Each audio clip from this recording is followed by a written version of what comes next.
Good morning, San Joaquin County. I'm Raj Singh, and I have a good Atwal today this morning with us. And we're here with our San Joaquin County's the District Attorney, Tori Weber, to know about such a sad incident that took place last year. And Gritej, can you brief us about this incident, and then we'll hear from Tori.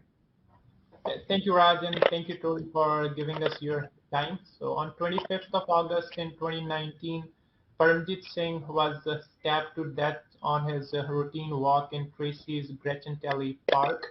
Since then, Tracy PD and the DA's office, they are working diligently on this case. It's an ongoing investigation, so we want to thank Tori for her time to share us with where we are with this aspect and what the future looks like. Good morning. Thank you for allowing us this opportunity to be here, and thank you for your continued support throughout the Valley. Working with the Sikh community is a privilege and an honor, and I've seen and been working with both of you gentlemen quite a bit this summer with COVID and helping to feed the homeless and to help so many families struggling in need. So thank you, Sister Tracy, and for everything you do continuously through this community, and thank you for supporting the family during this very, very difficult time. And I would like to take a moment just to ask everybody to keep in their thoughts and prayers. Mr. Singh's family, they're incredibly brave and courageous, and they've been incredible to work with throughout this past year, which I can only describe as being a terrible, terrible time in their life. So I want to thank them for their bravery, their courage, and their partnership in working with us, and thank you as well for the continued support that you've given to the community. I can't thank you enough. Thank you, Tori, and we're here to listen or hear from you about, like Gritej said, what's happening with this case. And we know, as per the news media published the news, the person who was arrested for this such a sad incident that took place has been released. Can you tell us a little bit about this case? What's happening? Where are we going with this? Absolutely. Thank you for the opportunity. Because this case is an ongoing investigation, I cannot go into the details of the case, but I can tell you about the process. And traditionally what happens in an investigation such as this, and the magnitude of this, which is the unlawful taking of a human being's life, Mr. Singh, it is the brutal and terrible act, and it has to be recognized, swiftly investigated, and processed in a timely manner for us in order to seek justice. But in order for us to do so, we have to meet certain thresholds. And some of those thresholds require a preliminary hearing. And a preliminary hearing is before a judge, a magistrate. The judge is the sole decider of the information that they receive and the evidence they receive, and then they make a determination if we have met that legal standard and threshold that's recognized throughout the state of California, and if so, they'll allow the case to proceed. If we have not produced enough evidence in order to meet that threshold, the court will not allow us to proceed, but that does not eliminate us from going forward. And so in circumstances such as this, the threshold, if you could put kind of a numerical attachment to it, is in the 50 to 60% of convincing of an individual that there's enough evidence to go forward. At jury trial, it's beyond a reasonable doubt, which is closer to 90%, 90+%, for individuals to believe that the evidence is sufficient to hold this person accountable for these acts. So in this circumstance, what we did is we put on 3 days of testimony, which on average, our prelims are about a half a day long. So we did 3 days of testimony, 17 witnesses, including digital, forensic, and law enforcement and civilian witnesses. During the course of that 3 days, all of the evidence was presented to the court. And at the end of that proceeding, the court is, and rightfully so, they're entitled to make this decision. It determined that we had not met that threshold to proceed forward. What that meant is that we had a couple options. One, we can rebook the defendant and try the case again, but the problem is we only have 10 days in all likelihood to do so, because most defendants will pull their time waiver, and that would have given us a 10-day period to reevaluate this case, to reevaluate the evidence and the performance, and look for additional avenues for successful prosecution. Or we allow, we release and we don't rebook the individual, and that would allow us more time to do the work that we needed to do. So based on the totality of the circumstances and in consultation with Tracy Police Department, which did an outstanding job, and in this investigation, it is a circumstantial evidence case. It is, are always the toughest cases to prove. And we worked closely with them. We made the determination that we were going to allow the individual to be released at this time in order for us to reboot and take an opportunity to look at that evidence and move it forward. And so that's what occurred in this case, and it occurs in many cases that if this process is the same for any case, I should say. So, from that aspect, as you mentioned that the case will be reassessed, will other agencies will be requested or they will be involved to assist with the reassessment? I know we've already had multiple meetings with Tracy Police Department and my team. I've brought in another prosecutor as well to look and evaluate and make determinations on our case. And they're bringing in every tool and resource they have. They're using every bit of technology. I have been working with Tracy Police Department for the last 30 years. They're an outstanding police department. During the course of this investigation, I was with them. They were up 72 hours straight in pursuit of justice and using every tool, resource, and sparing no expense in order to ascertain any of the evidence that we could on this case. They're hardworking and diligent, but like all of us in law enforcement, we welcome anybody and any help that we can get. So if that's a determination that people want to do, we welcome it. We always allow any agency that wants to come in, whether it be the feds or the state, to look at our work and evaluate it, and make a determination, see if we met the threshold or if we missed an opportunity. We welcome that. Our door is always open, and we will always work with any agency that so seeks help. But I can tell you that what I have seen, and I have worked on hundreds of homicides, unfortunately, over the last 3 decades. They put together they worked hard on this case. And to their credit, and really to the honor and respect that I have for Tracy Police Department, they already are going page by page, inch by inch. I met with their team a couple days ago, and they had a war room going on looking at this case and evaluating how they could and what we could do to ensure a more successful pathway going forward. So yeah, they're working this case very hard, and so is my office. We've assigned a detective, attorneys, and resources to take a look at this and make a determination of how and what we can do going forward. So just a little bit follow-up on that, Tori. So as you mentioned, so you will welcome the state and the federal level agencies. So from the technicality perspective, so who can approach them, the citizens, or your department would be approaching them if needed? All the above can. As citizens, you can reach out to your congressman or to your state assembly or senate members and seek assistance. We have a wonderful working relationship with the state and the Fed. We work many cases combined with them. We're working on large-scale projects with them right now, as a matter of fact. So they're regularly in our office. They're outstanding partners, and they will bring every tool and resource they have available. And the feds do have significant resources, so they will bring those to the table, and their door is always open. They're a great partner for us.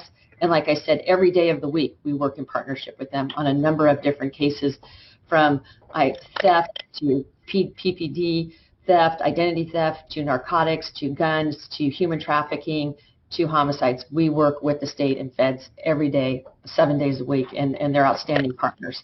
So we will also seek any assistance from them as well that is necessary. And you too, as a community member, can always seek any of their assistance as well. Thank you, Tori. And the last thing is, as a Tracy resident or overall the San Joaquin County residents, is there any assistance can be provided by the residents to the Tracy PD if there is any information they should be contacting local law enforcement? Great question. First of all, thank you, Tracy, because when this occurred, there was, and you gentlemen, we talked during the course of this, and thank both of you. You were leaders in the community, and we had vigils, we gathered information, we had rewards offer. And one of the most powerful things of that, because the people have the power, and they have the power to create that change. And because of this, now Tracy has done an outstanding job, and the city council deserves credit, and the police chief, incredible chief you have there, They have implemented significant changes in the parks for digital awareness. So we have more video, more opportunity to see who is coming and going, and if any harm is occurring in those parks, we have that capability now. And I think they're near completion of doing that in most parks as well. And so if from such a horrible tragedy, if there's something good that can come from it, it is that the community is in a better place and a safer place because of this technology and allowing us the ability to have better access and resources. So I think that's an incredible opportunity.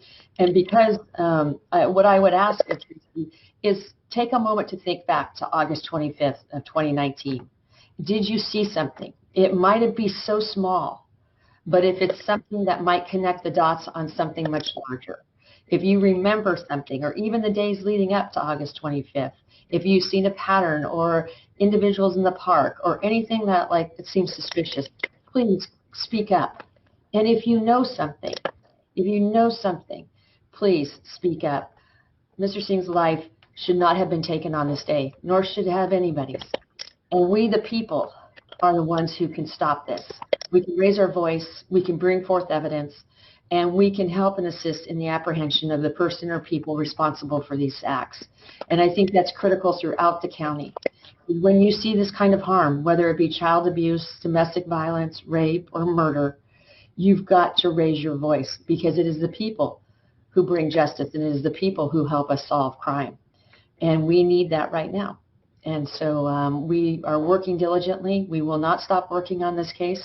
We just did a homicide prosecution that was 10 years old, another that was 20 years old.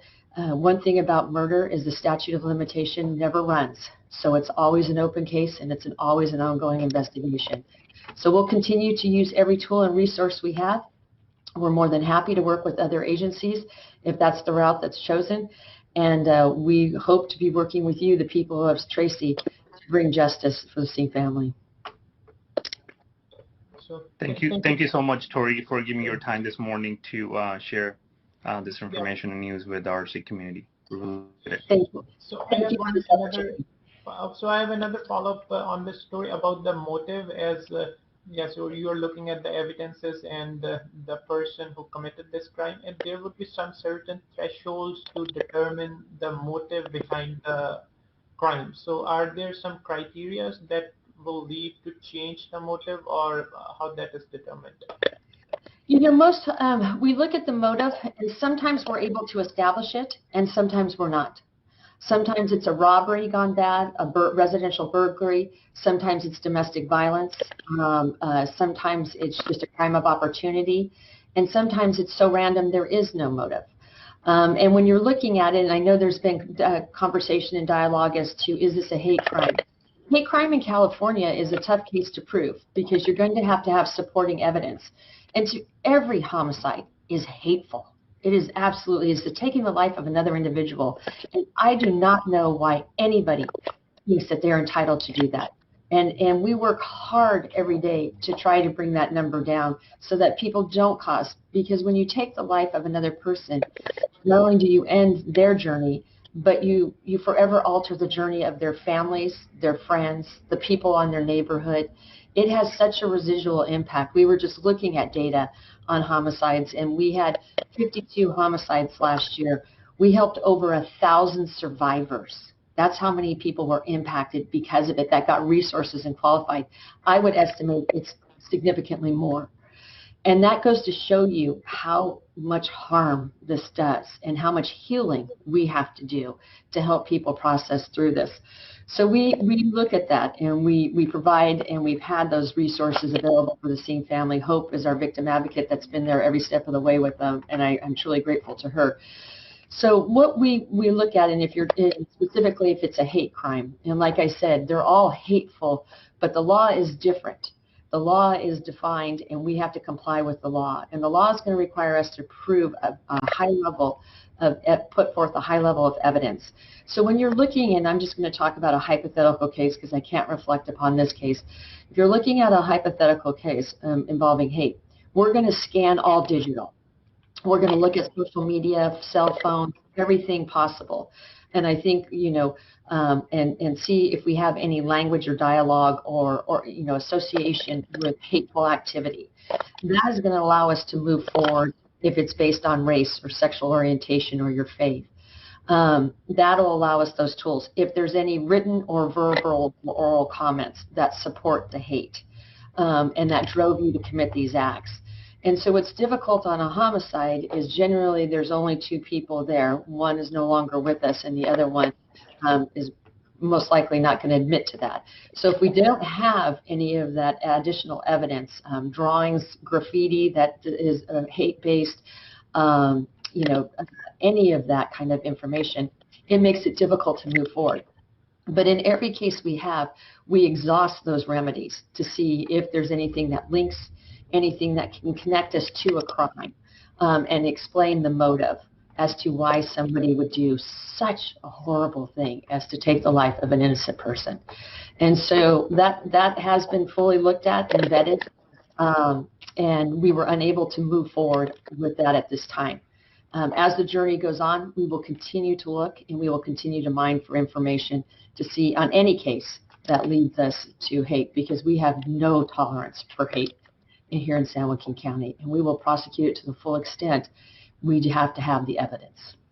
So as Tori, you mentioned that evidence is the key to determine all the aspects. So as the citizens, we are appealing them to please reach out to the law enforcement, provide the additional evidence as you remember or recall something.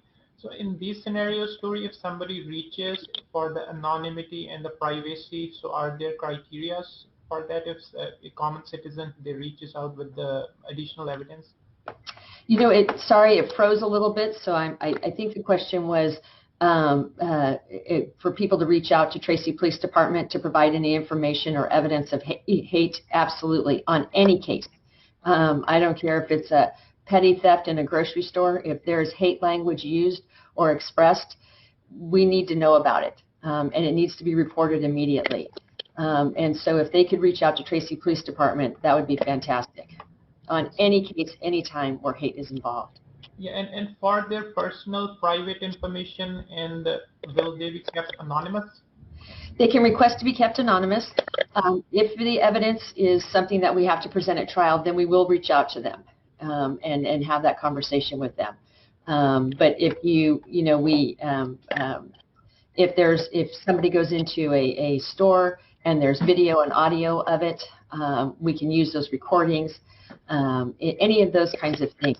You can reach out anonymously to law enforcement, but if we have to use the evidence in order to prove the elements of the crime, and the penal code is a large book full of laws, and each one of those has elements that have to be met in order for us to prove beyond a reasonable doubt that the crime occurred, which is a very high threshold, the highest threshold of all of the criminal justice systems.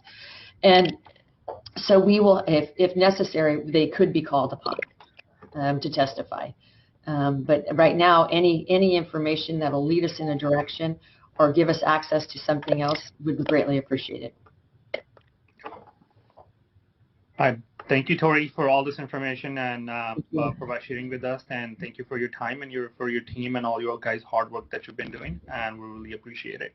And I think we can conclude our discussion for today. Thank you. Thank you for this opportunity, and I wish all of you health and wellness. Thank you. Thank you. Thank you very much.